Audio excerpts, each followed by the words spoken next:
Roasted broccoli is one of our family favorites. We have it multiple times throughout the week.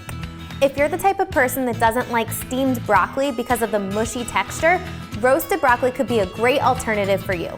You can either do it in the air fryer or the oven. Today, I'm going to show you how to make it in the oven.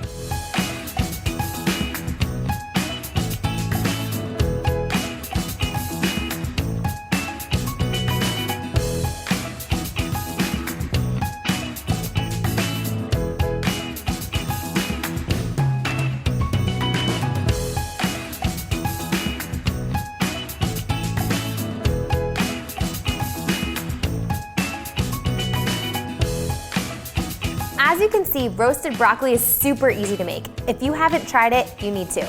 Check out healthystepsnutrition.com for some more healthy recipes.